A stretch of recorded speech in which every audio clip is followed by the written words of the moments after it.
Cześć, dzisiaj zapraszam Was na recenzję naprawdę solidnej klawiatury mechanicznej od marki Keychron. Będą nieprzeciętne parametry i klawiatura w formacie full, co się w ostatnich czasach już raczej rzadko zdarza, tak więc myślę, że będzie ciekawie. Ceny macie w linkach w opisie filmu. Zaczynamy! Dream Machines, laptopy dla graczy, akcesoria gamingowe i nie tylko. Linki do oferty w opisie filmu.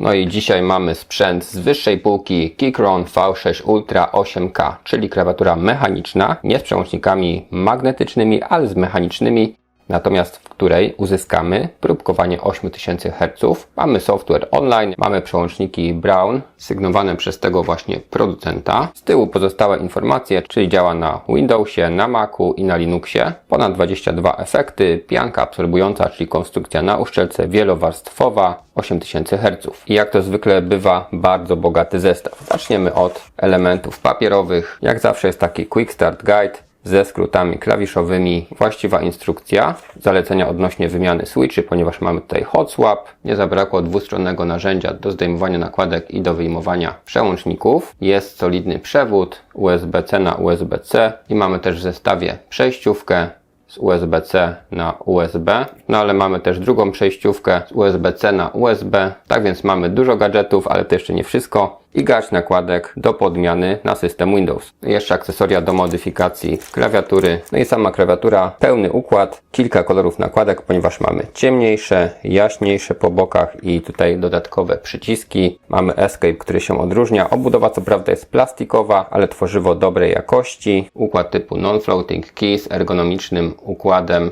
rzędów klawiszy, więc wygląda to naprawdę ok, natomiast klawiatura jest strasznie długa, jak to na fulla przystało. I żebyśmy się nie mylili, no to na przykład tutaj zakładamy sobie wtedy nakładkę z Windowsem, zamiast Option dajemy sobie Alt. Natomiast na tej klawiaturze niczego nie zabrakło. Mamy tutaj dodatkowe funkcje multimedialne. Mamy też precyzyjne, działające z oporem, z takim wyczuwalnym ząbkowaniem pokrętło, które działa też jako przycisk.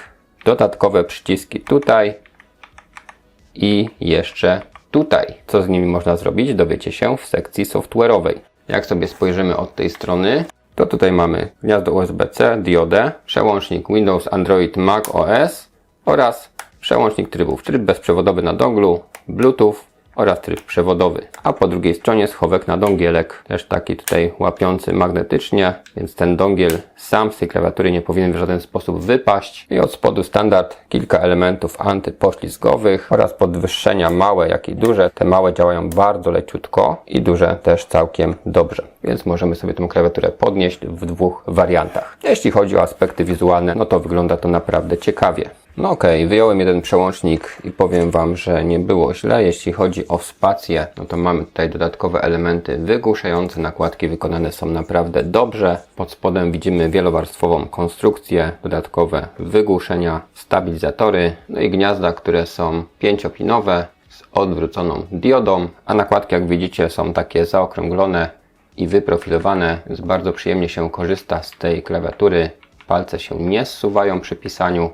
Rozstawione to jest dość szeroko. Jeśli chodzi o czcionkę, to jest taka klasyczna, dość wyrazista, natomiast nakładki nie mają wycięć, więc to światło nie będzie przebijać. No i jeszcze raz, żebyście dobrze widzieli, jak te przełączniki wychodzą, chwytam go narzędziem i bez jakiejś mega wielkiej siły udało się wyjąć. Jeśli będziemy chcieli z powrotem przełącznik osadzić, to sobie go swobodnie opuszczamy. Oczywiście bagnetami w tą stronę, co powinny być i takim zdecydowanym ruchem dociskamy, wskakuje i mamy to. Zakładamy nakładkę. Widzimy, jak ten system na uszczelce tutaj pracuje. Klawiatura się ugina, ale w tym przypadku jest to akurat bardzo wskazane, ponieważ dzięki temu jest cicha. Założę spację i sobie posłuchacie, jak pracuje. Włożę tylko jeszcze drugi przełącznik. Stabilizatory. Spacja. Shift Enter. Te długie klawisze nie kołyszą się na boki, więc korzysta się bardzo dobrze. No i głośność.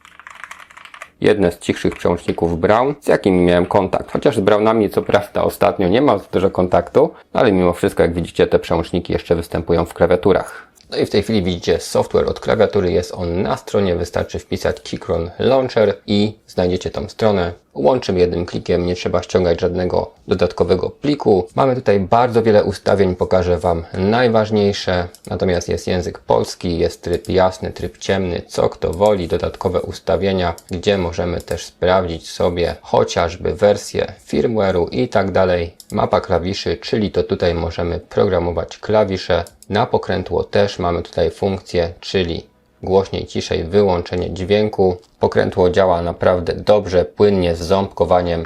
Działa natychmiast jako wyciszenie, jak wciśniemy. Musiałem się przyzwyczaić, że jest w tym miejscu, a nie na samym końcu klawiatury. Tak instynktownie szukałem go gdzieś na końcu, ale po paru dniach się przestawiłem. I możemy też programować inne przyciski.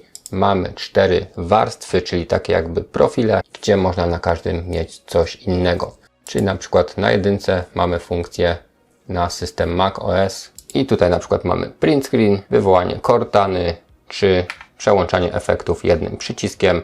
No i te 4 przyciski gamingowe oznaczone jak przyciski na padzie do PlayStation to są po prostu puste przyciski F13, 14, 15, 16, pod które możemy sobie dowolne rzeczy zaprogramować, na przykład jakieś makra, czyli kombinacje klawiszy, czy dodatkowe efekty multimedialne. Jest tego naprawdę sporo do wyboru. Zakładka Snap Action, dodatkowa funkcja, która sprawia, że ustawiając sobie 2 przyciski, one będą reagowały bardzo szybko, tak na przemian. Jak weźmiemy sobie Q i E, zobaczcie, co tu się dzieje. Jeden zawsze jest wciśnięty, drugi się jakby doklikuje, no i bardziej się blokują.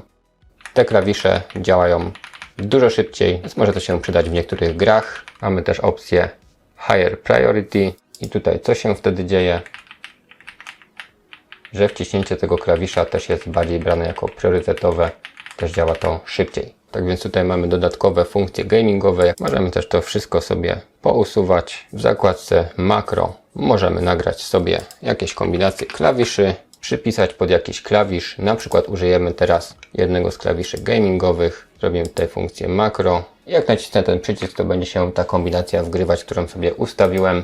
I mamy też szybki start, tryb zaawansowany. Możemy przestawić czas reakcji klawiszy, a także próbkowanie, czyli możemy zmienić sobie na 8000 Hz na trybie kablowym, jak i na trybie dongla. Na trybie Bluetooth to próbkowanie będzie dużo niższe i będzie to 125 Hz, więc to będzie taki bardziej tryb biurowy, na pewno nie gamingowy. Czyli tak, sprawdzając czas reakcji na 1000 Hz jest nieźle, natomiast jak przełączymy sobie na 8000, to ta reakcja jest natychmiastowa, szczególnie na tych dodatkowych ustawionych klawiszach. No i mamy tak zwany 6-key rollover, czyli możemy wcisnąć do 6 klawiszy bezkonfliktowo, co jest w zupełności wystarczające do grania. Możemy też tutaj przeprowadzić aktualizację. Osobno aktualizujemy także klawiaturę bezprzewodowo i mamy test klawiszy. Dźwięki możemy sobie wybrać.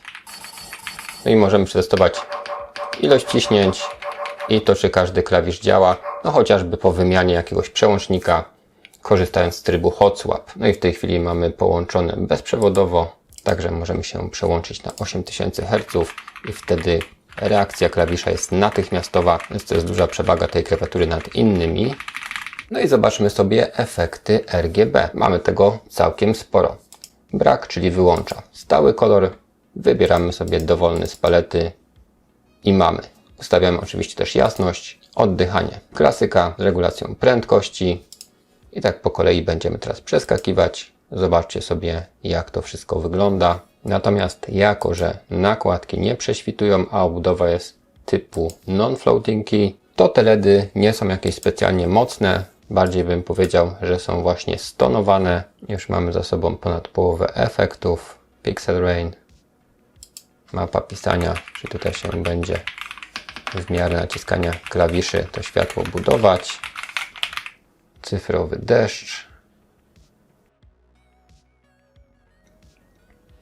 Mamy też reaktywne z większym efektem. Tryb Multi-Nexus. Kolejna wersja reaktywnego. Stały efekt. Kolejna wersja, gdzie cała klawiatura rozbłyska. Natomiast jak włączymy Caps Lock, to on się świeci na stałe. Nawet jak LEDy są wyłączone, to samo z numlockiem. I RGB dla każdego klawisza, czyli mamy taki tryb własny. Wybieramy sobie kolor, zmieniamy na wybranych klawiszach i robi nam się w takich kolorach, jak sobie wybraliśmy. Mamy tych opcji bardzo dużo. Mamy też możliwość bardziej zaawansowanej konfiguracji. No i możemy też sobie tutaj ustalić, czy właśnie ten Caps Lock i Numlock mają być podświetlone, czyli wyłączę LEDy. I zobaczcie, Caps Lock w tej chwili ma światełko. Możemy ustawić, żeby to światełko było w innym kolorze, ale jeśli to wyłączę i zrobię Caps Locka, to światełka nie ma. Nawet takie rzeczy możemy sobie tutaj ustawić. Tych opcji jest naprawdę dużo. Pokazałem Wam zdecydowaną większość. Ok, podsumowując. Duża, dobrze wykonana, funkcjonalna klawiatura o bardzo wysokiej częstotliwości próbkowania, która działa także bezprzewodowo. Dodatkowym atutem jest pokrętło multimedialne, co osobiście w klawiaturach bardzo lubię. Tak więc jeśli szukacie nieprzeciętnych parametrów i pełnego formatu z blokiem numerycznym, to warto się zainteresować tą właśnie klawiaturą. Aktualne ceny macie w linkach w opisie filmu. A dzisiaj to wszystko. Dziękuję za obejrzenie. Trzymajcie się!